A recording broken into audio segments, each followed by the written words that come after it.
LiPo batteries in a robot are a ticking time bomb. Puncture one, over discharge it, short it, charge it wrong, and you've got potentially a fire or a dead battery. I've been running two LiPo3S packs in ReXP1 and honestly it's always been a compromise.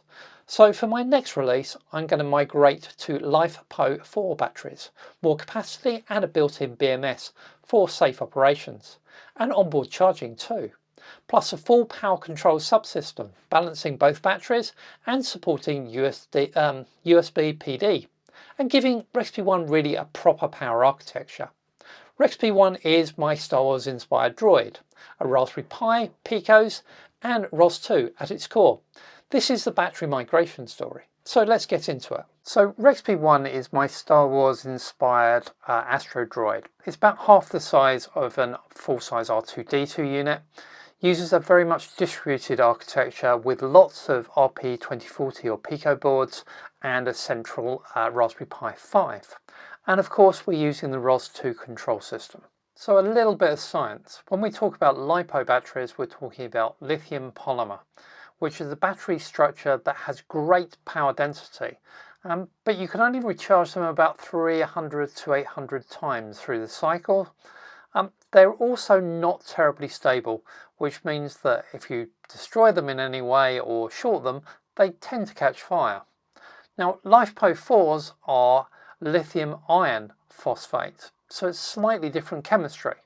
Now we can now have 2000 to 6000 cycles, so almost 10 times more charge cycles, which is cool, and they're very thermally stable as well, which means we're much less likely to have problems. And there's another advantage too. So when we work with a LiPo battery, we have to think about having a balanced charger that will actually balance the cells in the battery itself. The cells themselves get quite warm when they charge, and that will be a problem for me inside a PLA 3D printed case because I potentially warp the case. And of course short circuits, because I can always drop a bolt or something across terminals and well then we could have a really nasty accident. By using LiFePO4 batteries instead, I've got an architecture that actually has a lot simpler charging requirements, which means that I could probably put a charger in as a module, and we'll come back to that. It's got a very stable temperature during charging, so I'm not going to warp my PLA body, and there is a short circuit protection in there as well, and that's because actually there's a battery management system built into this which protects the battery and makes sure that all of the cells are actually looked after. So this never happens. So this change is going to be a little bit more than just switching in new batteries, because I used to basically just have a couple of manual switches for turning the batteries on and off. Now I actually want to have a control system, still with two batteries, so that I have a battery to be able to drive each of the two loads, whether it's the electronics, the Raspberry Pi 5 and all of those RP2040 boards, or the motors themselves driving the unit or the dome. So I want to be able to have one battery driving one of those loads while the other battery drives the other load.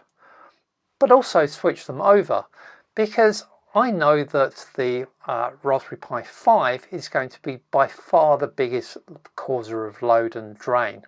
So it would be quite useful to be able to switch halfway through from one battery to the other, so that I actually decrease the batteries evenly and maximize the battery life on the unit. Now of course there is the possibility that one battery just completely goes flat on me, and then of course I would like to be able to also have the other battery to provide both of the loads with power. Now I'm going to add some requirements to this as well. I'm going to want to actually be able to provide bench power basically into the unit, so that I can actually control that too. So that will naturally control the electronics, but also we can put the same bench power onto the motors as well. And charge depleted batteries to bring them back online. Now I've been working on this for a while and I've gone through a few versions, so it hasn't always been entirely smooth. The concept is quite simple. to basically use a Pico and ULN 2003 chip to control and provide driving power for 5-volt relays. And those relays then would actually be switching the power from the battery. Then I was going to monitor all this using an INA 3221 volt or 3 voltage meters, and that I've done a video on, plus then a Pico PD Pro, which I've also done a video on, which allows me to actually control USB PD power so that I can actually choose to bring 12 volts in over USB in order to provide power for the unit directly, or alternatively put that power through a 12 volt solar panel control unit, which actually provides charging for LiFePO4 batteries, which is the module I'm going to use to actually do that part of it. Now, my first version of the design looks reasonably good. I've got both the Pico on there and the PD Pro. The PD Pro only gets powered when I've got USB power available for the unit. I made a few mistakes with this. So there are some errors with the footprints that I had to sort of hack to fix. I fell over also an issue with the INA 3321 voltmeter. When I did the video on it and told you all about it, I explained the importance of having the relationship between the batteries. They've got to be actually cells where the voltages are actually connected. That's not how I tried to use it, and how I tried to use it on the board doesn't really quite work properly. I've got inconsistent GP pad usage between the Pico and the Pico PD, which started to cause me confusion in my code and problems. I forgot to put any test pins in for UART to be able to eavesdrop. The Pico and the PD Pro are talking over UART, but I actually have no way of eavesdropping on that to make sure what's going through that comms or working out what's actually causing problems through that comms, which caused me a no end of debug issues when I was trying to work out what was going on.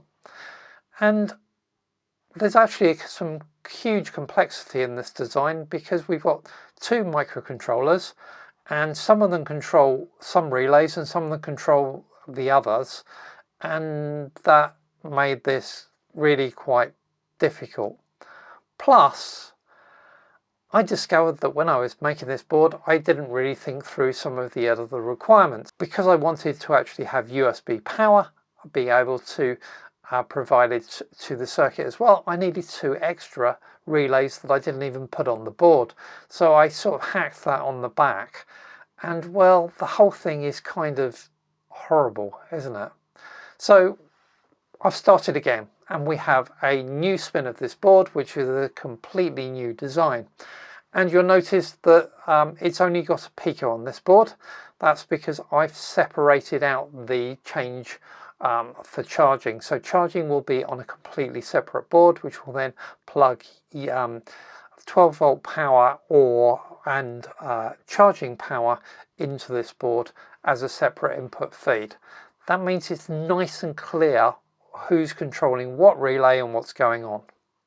I've replaced the INA 3221s now with INA 226s. Means I need 2 of them, one to monitor each of the 2 battery channels, but actually it works much better because I now know what's going on through each of those 2 channels. It actually works much better because there is clean separation and I can choose to use the batteries in any way rather than having to maintain a relationship between the 2 batteries in order to monitor them. And the board is also designed now to be dual use.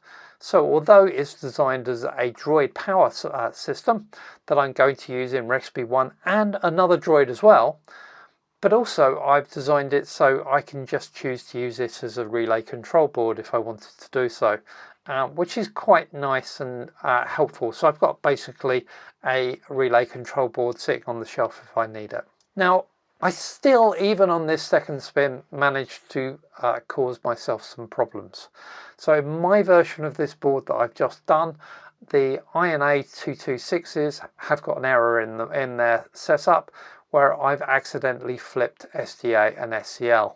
How I did that, I have no idea, but in the version that I will release as part of ReXP1, I will fix that.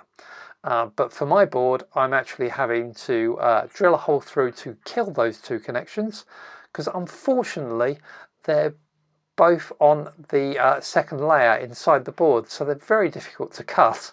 But yeah, basically I have to drill through and replace them on the with some jumper wires on the back. But it's working and it's fine, it's not terrible. So let's do a little demo of what this looks like in a bench setup. So I've got a touchscreen which actually provides all the control. So I'm going to just select here to get all of the power coming in from my battery, in fact, and that's now running that motor there, and it's also for the electronics channel actually driving that voltmeter on the right hand side there. So I can now switch it across, and now it's getting power from my desktop power supply, in fact, plugged into the board. And I can choose which is providing which. And of course we can have both providing different powers at the same time. So here we've got the motor being driven from my desk power supply and the batteries driving the voltmeter. So that's pretty cool, I think. So of course we can switch them round so that they go the other way round. And again, we can see all the time what's connected to what and what the voltage is are on those boards, all being shown nicely on my touchscreen, which is the controls I wanted for ReXP. And of course I can also turn the power off and in fact just power everything and kill everything in one go. That's the battery migration sorted. But there are two more pieces of this puzzle. Firstly, relay control from a Pico for power switching. And secondly, the onboard charging and USB PD power design. Drop a comment. Which one do you want to see next? All the code, PCB design and 3D printing files for ReXP1 are on my GitHub under Dr. John EA, and the full project is available for the price of a coffee a month. Link in the description. If you're building towards your own big maker event, like I am, then hit a super thanks button below. Every contribution gets ReXP1 one step closer to all the show floors. Check the ReXP1 playlist for the full journey, and I'll see you on the next video.